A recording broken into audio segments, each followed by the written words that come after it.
What's up guys, Jeff from Sorta Healthy here. Today we'll be talking about some things that you should be doing as a new trainer. I'll be sharing tips with all of you guys that I wish I had earlier into my career, but didn't. I want you, the person watching this video, to feel like we're having a conversation all about your future career and how we can get you on the right path to success. So grab your coffee, you know damn well that you have a crippling caffeine addiction, or if you don't, any other beverage will do, and let's get this party started. Before we do that though, all I ask is that you consider liking the video and subscribing to the channel if you haven't done so already. You liking and subscribing helps to support the channel, which allows me to make more free content for all of you. Thank you very much for the continued support, everyone. I really appreciate it. So since we're here chatting about love, life, and personal training, of course, the first thing I want to ask you is, what is your long-term goal? What do you want to accomplish long-term if you're going to get started on this journey as a trainer? I feel like if you don't have that long-term goal in mind, your path forward is going to be much more clouded than it needs to be. I also feel like your odds of making it past that first year on the job are much worse without a long-term goal. The first year of training is really hard. You have to figure out 1, how to actually train people, 2, how to sell people personal training, and 3, how to retain the clients that you do actually sell. The odds of you figuring all of that out with minimal guidance, well, I don't know the actual odds. I doubt anyone truly does, but I am comfortable in saying that less than 50% of trainers actually get good at doing these 3 things. And in my opinion, that's why many, probably most, trainers don't make it through that first year. So let's all admit something right now. Whenever you begin a new job, you're not very good at that new job, right? I know this has always been true for me, whether we're talking about sales, retail jobs, or personal training. When you first start out in this field, yeah, you're not that good. I've hired lots of brand new trainers over the years, and guess what? None of them were very good at first either. At least not compared to where they are 3 months, 6 months, or 1 year later. I think all of us also need to admit another thing. Doing something you're not very good at, well,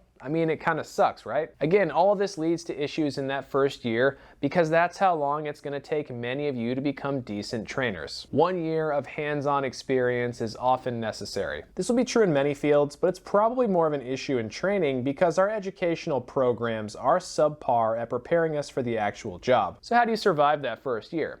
Well, let's go back to my original question to you. What's your long-term goal? Maybe you want to start your own in-person training business. Maybe you want to do online training. Maybe you want to manage a gym. Maybe you want to go to physical therapy school later. Whatever the case may be, every time the going gets tough, I want you to think about your long-term goal. Most of the skills necessary to becoming a good trainer just require practice. They really don't require advanced knowledge or skill. Personal training is a social job. If you can learn how to sound professional and like you know what the hell you're talking about when a potential client is telling you about their goals, you'll do fine. Sounding professional and knowledgeable in a fitness setting while maintaining a good level of confidence takes time, and you're bound to it up a good few times before you get the hang of it. That's fine. What do you do when you mess up? Think about the long-term goal, treat it like a learning experience, and move forward. I kind of feel like the first year of training is like a long, extended fight. Who will win? You and your long-term goals, or the many things that will try to knock you down along the way? Since it is kind of like a long, drawn-out fight, I feel like I know just the guy that we should look to for advice. Life's not about how hard of a hit you can give. It's about how many you can take and still keep moving forward. So listen to Rocky and keep moving forward. It's probably the only way to accomplish your long-term goals. And if you don't have a long-term goal,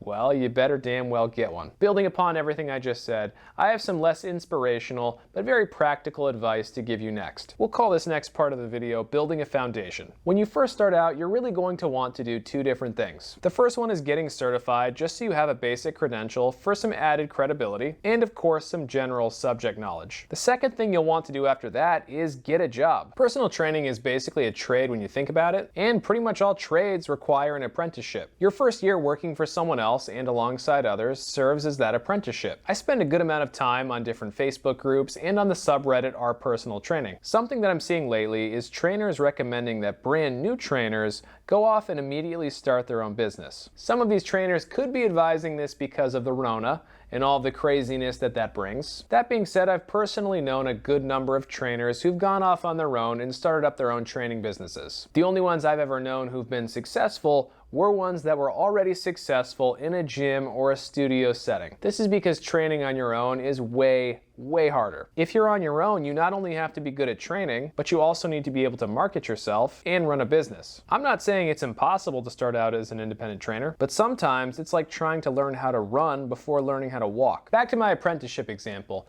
Let's say you need some electrical work done in your house. Would you hire an electrician who doesn't have any real on-the-job experience? You might if they were really cheap. The odds of that electrician being good at their job is basically zero though. Honestly, it's the same thing here in our world. The only difference is if you're bad at your job, no one gets zapped to death or set on fire. That doesn't change the fact that you'll suck at your job for a while though. So build that foundation by getting your base certification and doing your apprenticeship. Except like we mentioned, our apprenticeships are unofficial, even if they are just as important as they are in other trades. I'm biased, but on that note, if you can find a private studio to work in that focuses on personal training, you'll probably be even better off than someone starting out in a gym. These studios aren't everywhere though, so if your only local options are gyms, then they will do just fine as a starting point. The next thing that I want to ask you about is your skills. How good are you at working with clients who have injuries? How good are you at helping someone lose weight? How good are you at sales? Before you answer that sales one, hold those thoughts because we'll be revisiting sales before the end of this video. As you're going through those first few months, you should consistently be assessing your own skills. Where are you strong?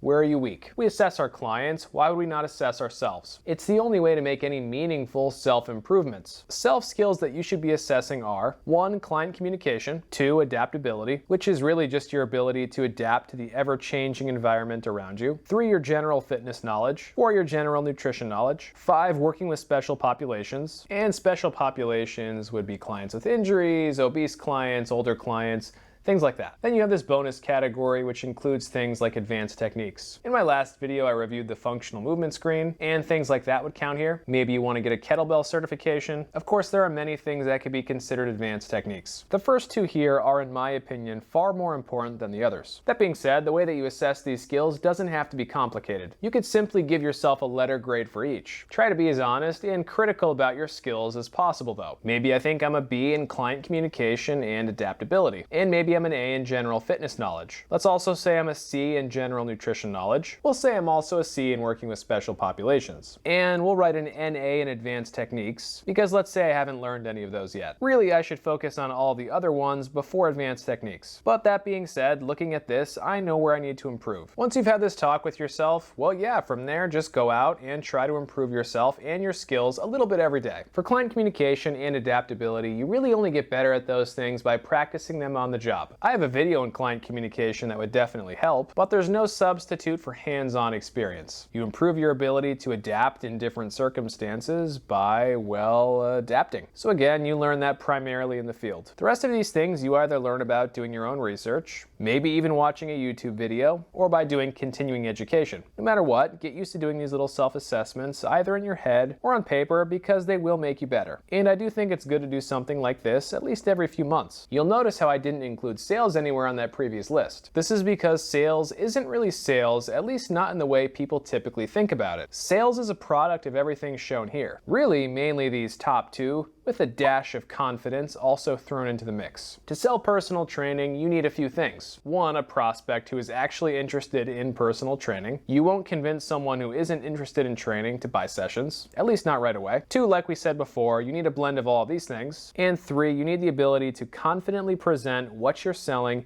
in an organized and professional way. And the third one here is where a lot of trainers screw up. These trainers are either not confident enough in their ability to help their client achieve their goals, and the client detects that, or they're too disorganized and unprofessional, and the prospect just doesn't think the trainer is up to the task. I can't tell you how many sales I've crushed just because I was organized, professional, a good communicator / listener, all while maintaining a moderate level of confidence. Salesy tactics don't work. They probably haven't in a long time, if they ever even did in the first place. Focus on all the areas that we just talked about, and the sales will come with some practice. If you feel like you need more guidance on sales, check out this video right here for more information. My last piece of advice to you, my new trainer friend, is to promote yourself early and often. We talked about goals early on in today's video, and I think this part of our conversation will bring us full circle. Like we said a bunch of times before, working for someone else early on is definitely a smart move that will almost certainly pay off later. That being said, and this is going to sound a wee bit conflictive, that job. Okay, so maybe you found a great job and you want to stay there and work your way up the ranks and get a whole bunch of promotions and do your thing. That's totally cool, and if that's the case, forget this part right here. Whether you're in your ideal working environment early on, or you're planning on going off and doing something different later, my advice to you will be the same. You need to figure out how to promote yourself, and that's why I say this. It's mostly a joke, but partially it's all too true. In 2021, promoting yourself is part of the job, whether you want it to be or not. Having any sort of a following on a social media platform, having a website promoting your skills, or even having something like a blog can all be useful for attracting new clients. For better or worse, when it comes to self-promotion, social media is where you should be spending most of your time as a new trainer. Ultimately, we're now living in a time where having any sort of a following can create new opportunities for you. Again, whether you're planning on staying working at a gym or eventually going off on your own, there is no downside here. Our personal Sorta Healthy suggestion, regardless of your long-term goals, is to start creating content for Facebook and Instagram and to start promoting yourself on there pretty early on. I employ 2 trainers currently and have employed many more in the past, and I think it's great for them to promote themselves. It doesn't hurt my business. If anything, it just helps it, and it may help those trainers in the future. More power to them. Your employer is more than likely to feel the same way as well. That is, of course, unless you're stealing clients from the gym or facility that you're working at. Anyways, you should be posting videos of yourself working out. You should be posting videos of yourself training clients. And you should also be doing some educational posts that speak to your ideal client. Of course, the list does go on here. And you should be doing all this stuff somewhat often. And I know a percentage of you are probably saying, I don't want to do that. Truth be told, you don't 100% have to, but it will limit your options in the future, so consider that. And would you look at that? My coffee's all gone, and that's my cue to call it a day. Serious question, but do you too have a caffeine addiction? I kind of feel like it's a prerequisite for personal trainers. Anyways, make sure to let me know down below. There were also a lot more tips that I could have included in this video, but we'll just have to cover those in future videos. So make sure you stay tuned for that. If you guys do have any other questions or comments, make sure to leave those down below and I will respond to you. And if you haven't already, please consider liking the video and subscribing to the channel, as it does help the channel to grow, which does allow me to create more free content for all of you. Thanks for watching, everyone, and until next time, stay sorta healthy.